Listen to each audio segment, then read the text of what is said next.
پاک علیہ الصلوۃ والسلام نے فرمایا ہے اللہ تعالیٰ کسی بندے کو کوئی درجہ دینا چاہتا ہے،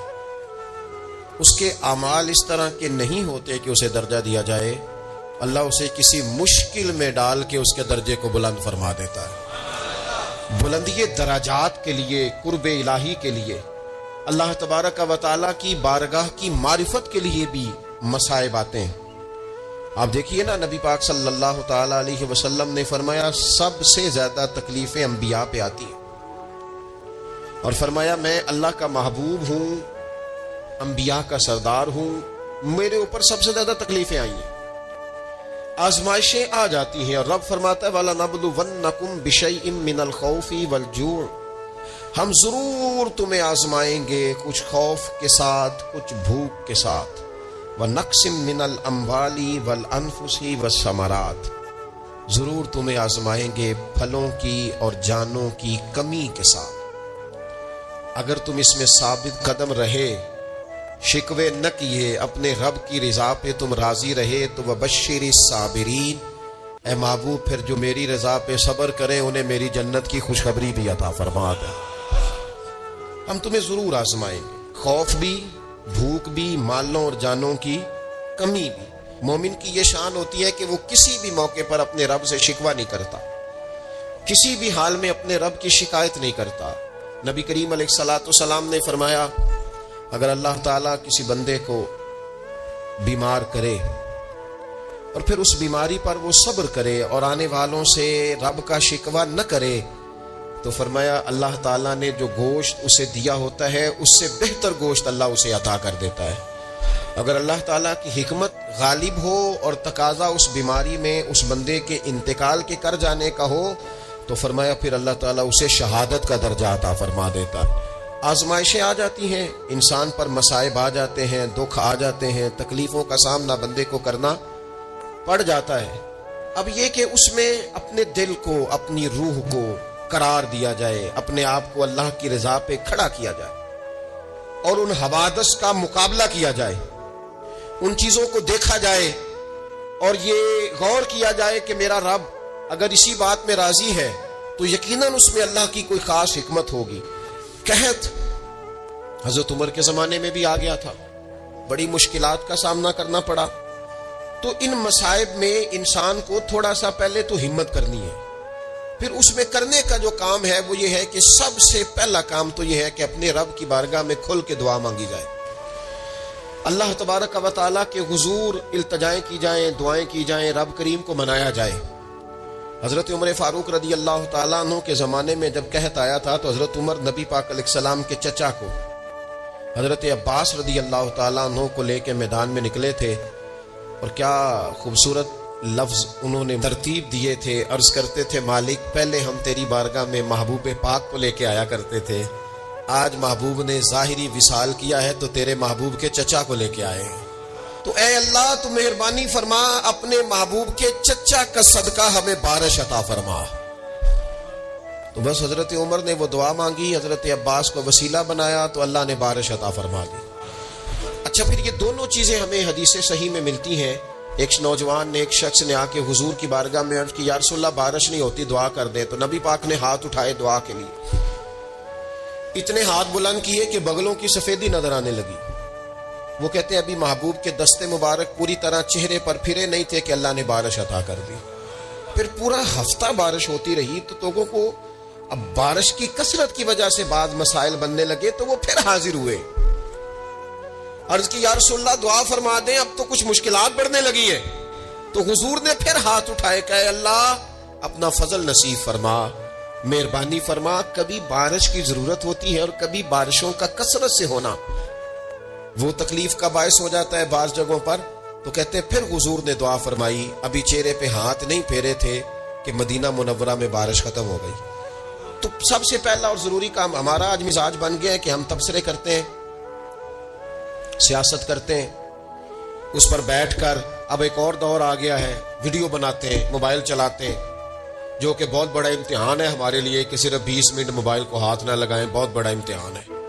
ہو سکتا ہے بہت سارے لوگ بڑی تکلیف میں آ جائیں کہ پورے 20 منٹ گزر گئے،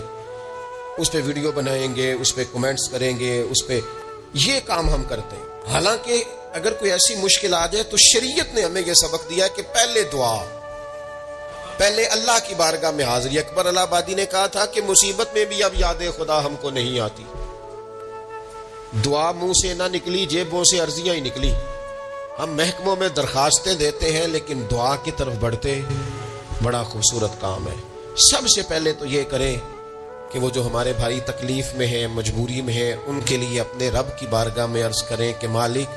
قدرتوں کا مالک تو ہے، ہر چیز تو تیرے دست کرم میں ہے، اور تو کریم اتنا ہے کہ بندوں پہ تو غضب نہیں زیادہ فرماتا، رحمت ہی زیادہ فرماتا ہے، اور تیری رحمت تیرے غضب پر غلبہ رکھتی ہے۔ اس لیے مالک تو کرم فرما،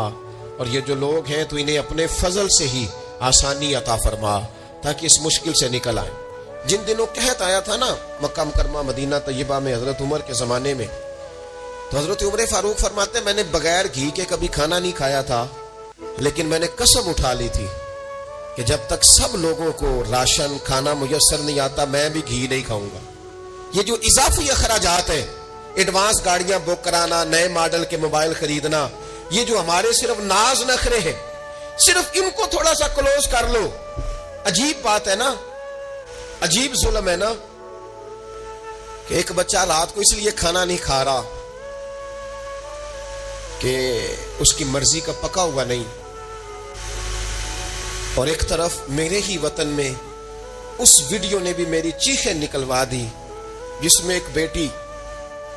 اور اس کی عمر بھی بالکل اتنی ہے جتنی میری بیٹی کی عمر ہے،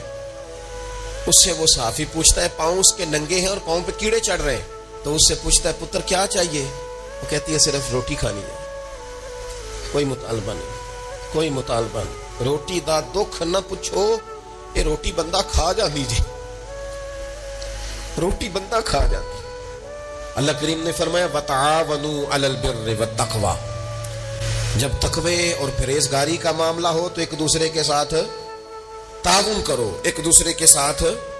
تعاون کرو، ایک دوسرے کا آگے بڑھ کے بازو تھامو،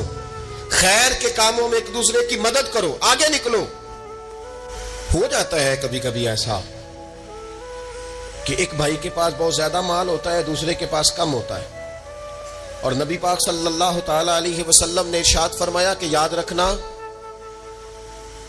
اللہ تبارک و تعالی اتنی دیر تک تمہاری مدد کرتا ہے جب تک تم اپنے بھائی کی مدد کرتے رہتے ہو، اللہ تمہارا مددگار رہتا ہے۔ اور یہ جو مسلمان ہوتے ہیں، مومن، کلمہ پڑھنے والے، ان کے بارے میں میرے نبی پاک علیہ الصلوۃ والسلام نے فرمایا کہ یہ ایک جسم کی مانند ہے، ایک جسم کی طرح ہے۔ مومن ایک جسم کی طرح ہے، جس طرح یہ پورا جسم ہوتا ہے۔ اور حضور نے مثال دے کے بات سمجھائی، فرمایا جسم کا ایک حصہ تکلیف میں ہونا تو سارا جسم اس کا کرب محسوس کرتا ہے،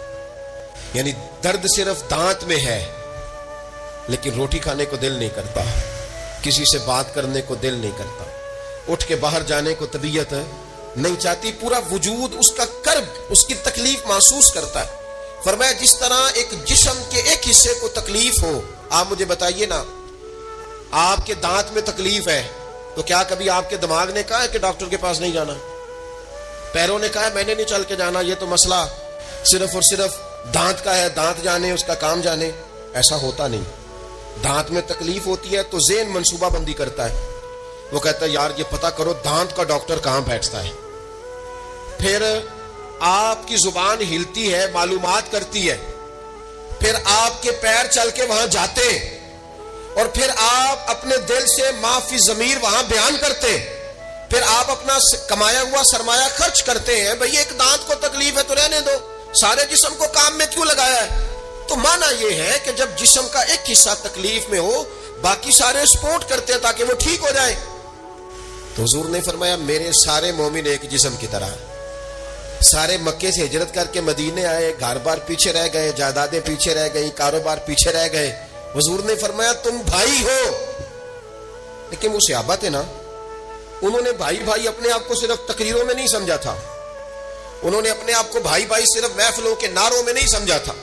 انہوں نے اپنے آپ کو بھائی بھائی صرف ادیب شاعر کی شاعری میں نہیں سمجھا تھا، وہ من سے ان کی آوازیں آتی تھی ہم سچ مچ کے بھائی ہیں، انہوں نے طے کر لیا تھا کہ ہم بھائی ہیں۔ لہذا جب حضور نے کہا نا آپ تمہارے بھائی وہاں سے ہجرت کر کے آئے ہیں تو ان کی مدد کرو، تو پھر انہوں نے صحیح والا بھائی سمجھا، دھاگا رکھ کے اپنا گھر تقسیم کر کے آدھا اپنے بھائی کو دیا،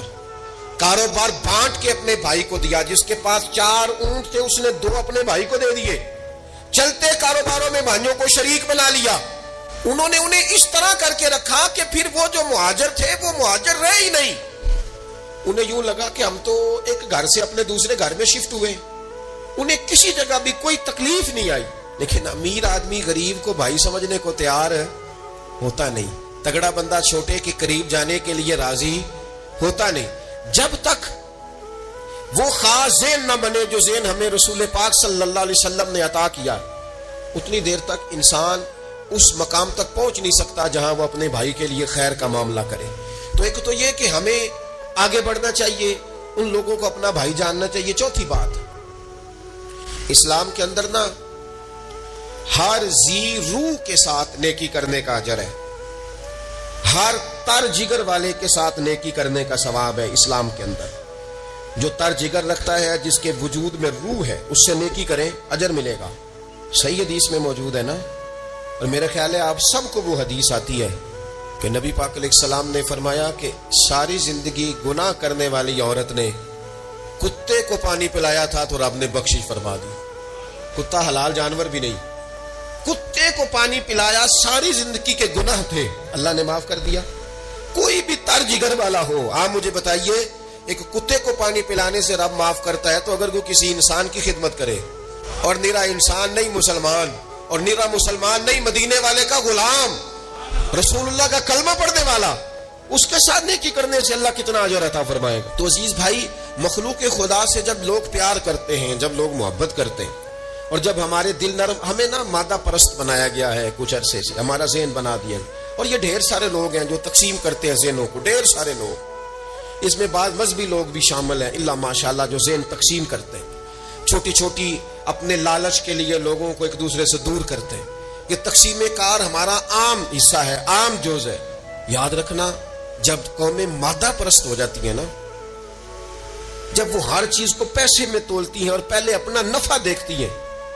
پھر وہ معاشرہ انسانوں کا معاشرہ نہیں رہتا، وہ تاجروں کا معاشرہ ہوتا ہے۔ وہاں ہر چیز سیل ہوتی ہے، بیچی جاتی ہے۔ دوستو، قلبی طور پر جب دلوں میں گنجائش ہوتی ہے، جب ہمارے دلوں میں وسعت ہوتی ہے، جب ہمیں پیار کرنا آتا ہے، 2 آدمیوں کا کھانا 3 آدمی کھا سکتے ہیں، شرط یہ ہے کہ وہ تیسرے کو بٹھانے کی وسعت رکھتے ہوں۔ 4 آدمیوں کا کھانا 5 آدمی کھا سکتے ہیں، شرط یہ ہے کہ ان کے دلوں میں گنجائش موجود ہو۔ یاد رکھنا، ایک چھت کے نیچے ایک ہی گھر کے اندر 4-5 خاندان گزارا کر سکتے ہیں، شرط یہ ہے کہ ان کے دلوں میں گنجائش موجود ہو، شرط یہ ہے کہ وہ قلبی کیفیات وہی رکھتے۔ لیکن ہمیں نا کچھ مست سا کر دیا گیا ہے اپنی اپنی دنیا داری میں، کچھ محو سے ہیں، کچھ اس طرح کا ماحول بنا دیا گیا، مجھے کیا لینے دیں مجھے۔ مذہبی لوگ بھی اتنے لاکھ کی محفل نعت، اتنے لاکھ کا عرس، اتنے لاکھ کی فلانی شے۔ او خدا کے بندو، کچھ دیر کے لیے چھوڑ لو، کچھ دیر کے لیے مہربانی کر لو، اور دیکھو تو صحیح ضرورت کس چیز کی زیادہ ہے۔ چلو کوئی تو گنجائش پیدا کرو زندگی میں، کہیں کسی ایک چیز کو روک لو۔ مستحب کا اور واجب کا فرق ہی نہیں سمجھتے۔ اقبال کہنے لگے، یہ کسی شوخ نے لکھ دیا یہ جملہ محراب مسجد پر کہ یہ ناداں گر پڑے سجدے میں جب وقت قیام آیا۔ وقت تو قیام کا تھا، تم سجدوں میں ہو، اٹھنے کا ٹائم تھا، لوگوں کی مدد کرنے کا وقت تھا، اور تم ابھی بھی اپنے ختمات شریف میں الجھے ہوئے ہو۔ کل 10واں چہلم مستحب ہے، 2 آدمی بیٹھ کے ختم دلا لیں، ہو جاتا ہے۔ یہ باقی کا لاکھوں روپے کا مال ان جگہوں پہ پہنچایا جائے جہاں ضرورت ہے۔ محفل نعت آپ کے محلے کا نوجوان بھی نعت پڑھ سکتا ہے، مقامی خطیب کو بھی تقریر آتی ہے، ہر جمعے کرتا ہے، اور بڑے کام ہے کرنے والے، لیکن وہ بس ٹھیک ہے، ہم جہاں لگ گئے وہاں سے ہلنے کو تیار ہی نہیں، ایک مخصوص سا مزاج بنا لیا، اس سے باہر آنا ہی نہیں چاہتے، پسند ہی نہیں کرتے۔ تو اپنی زندگی کے اندر وسعت پیدا کریں، اپنے دل میں وسعت پیدا کریں۔ یاد رکھیں، جب بندہ کسی کے بچوں کا سوچتا ہے تو اللہ اس کے بچوں پر فضل فرماتا ہے۔ جب انسان کسی کا گھر آباد کرتا ہے، رب اس کا گھر آباد کرتا ہے۔ حضرت ابو بکر صدیق فرمایا کرتے تھے تو اللہ کے دین کی خدمت میں لگ جا، تیرا ذاتی کوئی کام رب رکنے نہیں دے گا، وہ سارے تیرے کام ہوتے رہے۔ ہم کیا سمجھتے ہیں کہ تگڑی تقریروں سے لوگوں کو قریب کر لیں گے؟ ہم کیا سمجھتے ہیں کہ بڑے بڑے پوسٹر لگائیں گے محفلوں کے تو لوگوں کو؟ ہم کیا سمجھتے ہیں حساب صرف نمازوں کا ہونا ہے؟ ہم کیا سمجھتے ہیں کہ حساب صرف ہم سے سجدوں کے بارے میں پوچھا جائے گا؟ یہ بھی سوال ہوگا، یہ بھی صحیح بخاری مسلم میں موجود ہے، صحیح حدیث میں موجود ہے کہ رب فرمائے گا او بندے میں بھوکا تھا تو نے مجھے روٹی نہیں کھلائی، میں پیاسا تھا تو نے پانی نہیں پلایا، کپڑوں کی حاجت تھی تو لے کے نہیں آیا، میں بیمار تھا تو نے تیمارداری نہیں کری۔ مالک تو کھانے سے پاک، پینے سے پاک، پہننے سے پاک، بیماری سے پاک۔ تو رب کریم فرمائے گا وہ جو تیرے پڑوس میں بندہ بیمار تھا تو میں ہی تو تھا نا، وہ جو تیرے پڑوس میں آدمی بھوکا تھا تو بندہ تو میرا ہی تھا نا، وہ جو تیرے دائیں بائیں لوگوں کو حاجت تھی تو وہ میرے ہی بندے تھے۔ خدا کے بندے تو ہیں ہزاروں، بنوں میں پھرتے ہیں مارے مارے، میں اس کا بندہ بنوں گا جس کو خدا کے بندوں سے پیار ہوگا۔ کچھ نہ تھوڑا سا اپنے دلوں میں وہ کیا بات کی تھی ساگر نے، اس نے کہا تھا کہ یہی ہے ذوق عبادت کی انتہا ساگر، او غم حیات کے ماروں کا احترام کرو۔ حبیب صلی اللہ تعالی علیہ وسلم نے فرمایا لوگوں کی، خواتین کی، دوسروں کی عورتوں کی عزت اور عفت اور عصمت کا خیال رکھنا، تمہاری عورتوں کی عزت محفوظ رہے گی۔ چاہتے ہو کہ بہو بیٹیاں گھر میں محفوظ رہیں تو ان کے لیے بہت زیادہ پردے لگانے سے عزتیں محفوظ نہیں ہوں گی، اونچے گھر بنا دینے سے، ممٹیوں کو تانے لگا دینے سے عزتیں محفوظ نہیں ہوں گی۔ فرمایا دوسروں کی عورتوں کی عزتوں کی حفاظت کرو، اللہ تمہاری عورتوں کی عزتوں کو محفوظ فرما دے گا۔ سادی سی بات حضور نے بیان کر دی، اور نبی کریم صلی اللہ تعالی علیہ وسلم کی اس حدیث میں اگلے جملے یہ ہیں کہ اپنے والدین کے ساتھ نیکی کرو، تمہاری اولاد بھی تمہارے ساتھ بھلائی کرے گی۔ نہ لوگوں کو بتاؤ کہ میں بڑا فرما بردار تھا والد صاحب کا اور والدہ کا، اپنے آپ سے پوچھ لو، اکیلے بیٹھ کے دیکھ لو کہ وہ راضی گئے ہیں۔ ہمارے استاد صاحب ایک جملہ کہا کرتے تھے، کہتے تھے جائیدادیں تو زیادہ نہیں بنا سکا، کوئی عہدہ تو نہیں لے سکا، پر میں وہ خوش نصیب ہوں جس کی ماں بھی راضی گئی، باپ بھی راضی گیا، استاد بھی راضی گئے، پیر بھی راضی گئے، آخر میں فرماتے تھے امید ہے اللہ رسول بھی راضی ہوں گے، راضی ہوں گے۔ بھائی فرمایا اپنے والدین سے نیکی کرو، تمہاری اولاد بھی تمہارے ساتھ ہے۔ لیکن اگر کوئی والدین کو چھوڑ ہی اس لیے جائے کہ میرے بھی بچے ہیں، میں آپ کے خرچے پورے کروں کہ اپنے بچوں کے کروں، آپ کی ڈیوٹی کروں کہ اپنے بچوں کی کروں، جو بچوں کا نام لے کے باپ آپ کو چھوڑ جائے وہ کیا امید رکھتا ہے کہ صرف 18-20 سال کا فرق پڑتا ہے؟ وہ بچے بھی کہتے ہیں بس ابا جی ختم معاملہ۔ آپ کے بھی بچے تھے، اب ہمارے بھی بچے۔ تو میرے بھائی حضور نے فرمایا اگر چاہتے ہو تمہاری اولاد تمہاری خدمت کرے تو اپنے والدین کے ساتھ۔ اب یہ جو آخری جملہ ہے نا حدیث کا، میرا بڑا ہی دل کرتا ہے کہ آپ سارے توجہ سے سنیں، میرا دل کرتا ہے آپ اس کو زیادہ خوبصورتی سے سنیں۔ پہلا حضور نے فرمایا اس حدیث میں جملہ کریم فرمانے لگے اگر تم چاہتے ہو کہ تمہارے گھر میں عورتوں کی عزت، عفت، عصمت محفوظ رہے تو دوسروں کی عورتوں کی عزتوں کی حفاظت کرو۔ اگر تم چاہتے ہو تمہاری اولاد تمہاری فرما برداری کرے تو اپنے ماں باپ کی فرما برداری کرو۔ اور تیسرے نمبر پر نبی پاک علیہ السلام نے فرمایا جس کا بھائی اس کے پاس معذرت لے کے آیا اور اس نے اس کی معذرت قبول نہ کی، وہ میرے حوض کوثر پہ نہیں آ سکے۔ بھائی معافی مانگنے آیا تھا،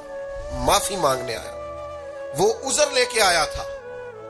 اس نے چاہا تھا کہ مجھ سے غلطی ہو گئی، چلو میرا بھائی مجھے، اور اس نے کہا میں معاف، فرمایا ٹھیک ہے پھر تو حوض کوثر پہ نہیں آ سکے، معاف کر دیں بھائیوں، درگزر کر دیں عزیزوں سے، معافی دے دے دوستوں۔ اگر حوض کوثر کا جام پینا ہے تو سودا مہنگا نہیں ہے نا۔ دنیا میں ایسے بھائی جنہوں نے مشکل وقت میں بھائیوں کو بڑا ستایا ہیں، جنہوں نے جائیداد کے معاملے میں بھائیوں کو بڑا ستایا ہیں، انہوں نے یہ نہیں دیکھا کہ ہمارے بھائی نے کس مشقت سے پردیس میں کمائی کی ہے، انہوں نے بڑی تکلیف دی ہے، بھائی نیکی کرتا رہا، یہ زیادتی کرتے رہے، لیکن سودا مہنگا نہیں سستا ہے۔